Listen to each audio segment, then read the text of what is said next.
Carina Press and HarlequinAudio are proud to bring you Roped In by A.M. Arthur, performed by Greg Boudreaux. Prologue. Colt Woods stood in the cooling air of Clean Slate Ranch and stared into the lit windows of the cabin next to his. His two best friends in the world were having an intense conversation, and it could only be about Colt's major fuck-up. Mac Garrett punctuated his words with sharp hand gestures, his face still the picture of naked rage, and it made Colt's stomach sour. He'd never seen anyone that furious before, and Mac's anger hadn't lessened in the hours since their confrontation in the barn. Colt's other friend, Reyes Caldera, was keeping a cooler head, but Colt couldn't read lips. He had no idea if he'd lost Reyes's friendship too. All because Colt had chosen to keep a terrible secret for 5 long, shameful years. He wanted to walk into that cabin Mac shared with Reyes, drop to his knees and beg for forgiveness. So many things raced through his mind, but above all, deep-seated regret for his lies and grief for the friendship he'd lost. "I'm so sorry, Mac," Colt whispered to the man who didn't know Colt was watching him.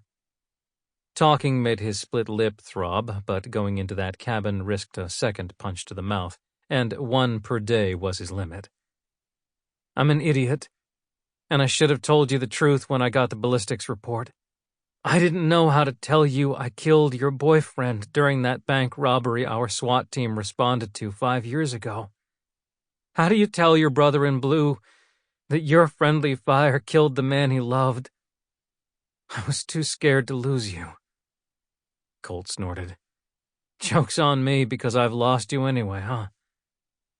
The darkness had no answers to soothe his ravaged soul. His lip throbbed again. He needed something for his mouth. His own mini-fridge was empty, and knocking on the cabin doors of his fellow ranch hands would only result in a lot of questions he didn't feel like answering. So he walked the long, worn path up to the guest house. Patrice always left the back door to the kitchen unlocked for the staff. It was late enough that she probably had cleaned up and retired to her own cabin for the night, which was just as well. He didn't need her fussing. He opened the back door and stepped inside, but he wasn't alone, and the man seated at the kitchen table was the very last person on Earth Colt wanted to see right now. Avery Hendrix gaped at him over the edge of his tablet, nighttime glasses down on the tip of his narrow nose, eyes wide like someone who'd been caught mid-crime, even though Colt was the only guilty one in the room.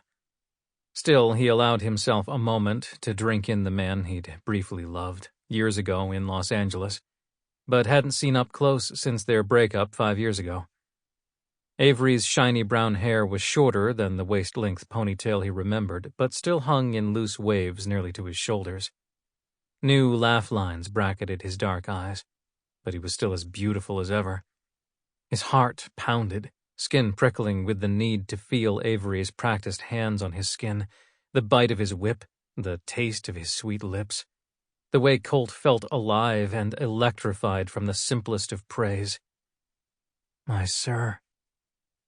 Nope, as much as it tortured Colt, Avery was no longer his sir. Didn't stop Colt's immediate need to drop to his knees for the younger man, which he did not do. Barely. "Your face." Avery's soft voice broke the spell of the moment. "Need ice," Colt replied dumbly. He didn't ask for Avery's help, but Avery rose from his chair and snagged a hand towel from the bar by the sink, then went straight for the freezer. Colt watched him move around the kitchen like he'd been here for years, rather than a few hours, wrapping ice in the towel and then directing Colt to his abandoned chair. Colt sat and held the ice to his face, months of practice kicking in. Theirs hadn't been a traditional DS relationship, but he'd gotten very good at doing whatever Avery's soothing, rational voice told him to do. "I don't suppose I have to ask if Mac did this," Avery said. "Tea? I'm fine." Colt glanced at a steaming mug of what was probably chamomile tea. Avery's second favorite, and Patrice didn't stalk Earl Grey. Sample complete. Ready to continue?